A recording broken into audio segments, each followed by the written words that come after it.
एक साधु सा ही कथा सुना देते आप।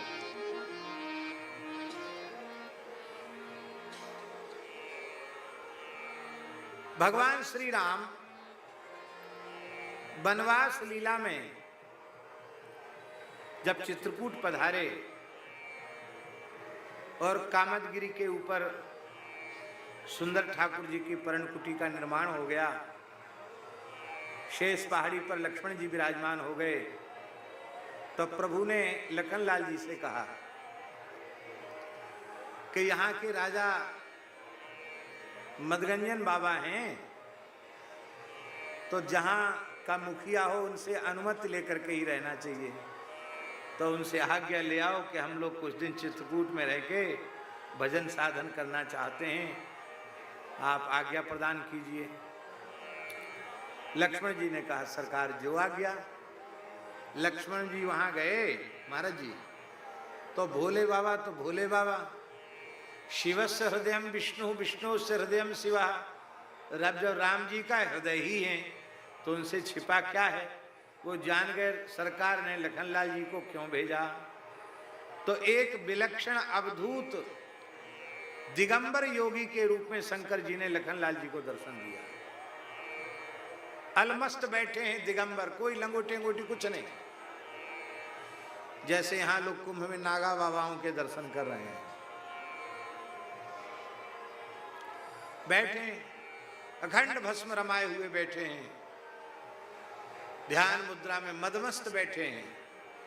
लक्ष्मण जी ने उनको प्रणाम किया, महाराज प्रभु ने भेजा है, सुनते हैं आप यहाँ के मालिक हो, प्रभु चाहते हैं यहाँ कुछ दिन रह करके भजन तपस्या करने की अनुमति चाहते हैं। तो उस अवधूत योगी ने नेत्र खोले, देखा, बड़ी जोर से हंसा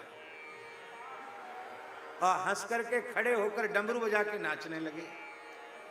और नाचते नाचते एक लीला और की, एक हाथ से तो जीभ पकड़ ली, जीभ, दाहिने हाथ से तो जीभ पकड़ ली और बाएं हाथ से अपनी इंद्रिय पकड़ ली, मूत्रेंद्रिय, और जिह्वा और उपस्थ इन दोनों को पकड़ के नाचने लगे। अब ऐसा कोई काम करे तो उसे बुद्धिमान तो नहीं माना जाएगा, पागल समझा जाएगा, पागल है। लक्ष्मण जी कुछ बोले तो नहीं, पर सोचे अच्छे पगला बाबा के पास भेज दिया, भारी असभ्य है। उत्तर तो कुछ दिया नहीं, खाली हंसा, नाचने लगा और एक हाथ से जिह्वा एक हाथ से उपस्थ पकड़ के नाच रहा है, कितना असभ्य है। पर जैसे ही प्रभु के पास थोड़े क्षुब्ध होकर गए, भगवान हंसे मुस्कुराए, अरे तुम प्रणाम करके भी नहीं आए।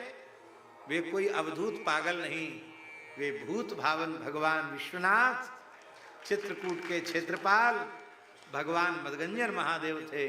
हा हा हा। उन्होंने हंसकर तो अनुमति दी है, पर एक उपदेश भी उन्होंने दिया कि यदि भजन करना चाहते हो, केवल चित्रकूट नहीं, किसी भी धाम में रहकर आप भजन करना चाहते हो, तो दो इंद्री को पकड़ के रखना पड़ेगा।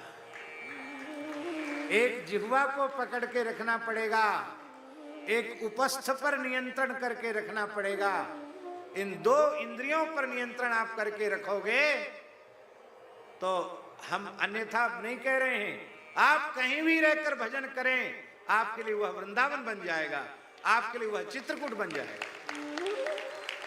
और धाम में रहकर भी यदि इन दो इंद्रियों पर निग्रह नहीं किया तो सब ठीक ही है। धाम तो अपनी महिमा का काम करेगा, लेकिन जो लाभ मिलना चाहिए वो लाभ नहीं मिलेगा।